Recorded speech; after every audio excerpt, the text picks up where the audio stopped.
আমাদের যশোর শহর। কোনো এক বৃষ্টিস্নাত দিনে আমাদের যশোর শহরের একটা ভিডিও চিত্র ছিল এটি। আমাদের যশোর শহরের যে প্রাকৃতিক সৌন্দর্য, সেটা আসলে বলে কখনো শেষ করা যাবে না। যশোর শহরের একাংশের প্রাকৃতিক দৃশ্যটি দেখতে আসলেই কেমন সেটাই আজকে দেখাবো।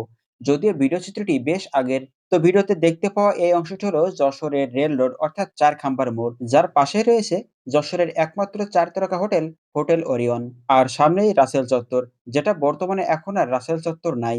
তো এই রাস্তা দিয়ে এখন যাওয়া হবে যশোর চৌরাস্তা, অর্থাৎ আপনারা এই ভিডিওর মাধ্যমে যে অংশটি দেখতে পারছেন, এটা হলো আমাদের যশোর শহরের চৌরাস্তা যাওয়ার রাস্তা অর্থাৎ রেল রোড। সামনেই যে ঘিয়ে রঙের বিল্ডিংটা দেখা যাচ্ছে সেটা ছিল আমাদের যশোরের সোনালী ব্যাংক।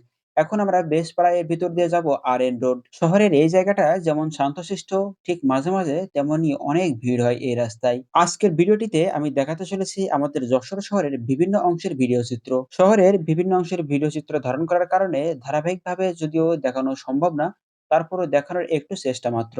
এটি হোটেল হাসান ইন্টারন্যাশনাল। গুগলের তথ্য মতে এটি যশোরের একমাত্র 3 স্টার হোটেল, যেটা শহরের মাইকপট্টি এলাকায় অবস্থিত। এটা হলো যশোর শহরের চিত্রার মোড়, অর্থাৎ যশোরের হোটেল জাবির এর অপোজিট সাইডে গাড়িখানা রোড, যেখান থেকে রাস্তাটি মিলেছে যশোর শহরের অন্যতম ব্যস্ততম স্থান দেওয়াটানা গিয়ে। সে যা হোক, আমাদের যশোরের যে প্রাকৃতিক সৌন্দর্য, এটা যারা যশোরিয়ান আছেন, যশোরে একবার হলেও এসেছেন, তারাই একমাত্র ভালোভাবে বলতে পারবেন এবং উপভোগ করতে পারবেন।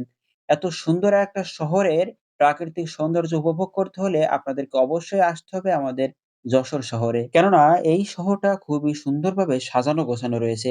যেখানে যে দোকান সেখানে সব একই পাশে একই রকমের দোকান। ঠিক এইভাবেই সাজানো গোছানো আমাদের এই যশোর শহর। এটা হলো যশোর শহরের সবথেকে বড় মাংসের বাজার। বলতে পারেন খুলনা বিভাগের সবথেকে বড় মাংসের বাজার আমাদের যশোরের এই কাঠেরপুলে। অর্থাৎ যেখান থেকে যশোরের বড় বাজার শুরু। এটা হলো যশোরের ভৈরব নদ।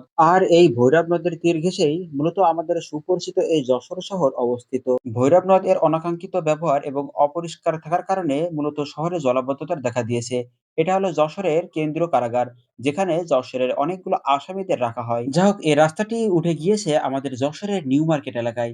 রাস্তাটির দুই পাশের পরিবেশ বেশ ভালোই লাগে, কেননা দুই পাশে বেশ উঁচু বিল্ডিং। আর এটা হলো আমাদের যশোরের মুজিব সড়ক, অর্থাৎ যশোরের কোর্টমোড়, শাপলা চত্বর বা ডলফিন চত্বর এর একটু পাশেই। মূলত এই ভিডিওটি বেশ কয়েকদিন যশোর শহরে ঘুরে ফিরে তারপর ভিডিওটি করা হয়েছে।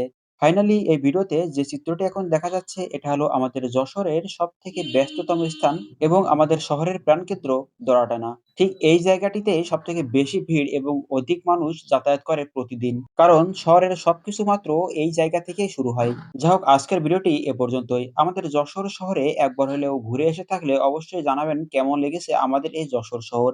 ভিডিওটি সম্পূর্ণ দেখার জন্য আপনাদের সকলকে অনেক অনেক ধন্যবাদ।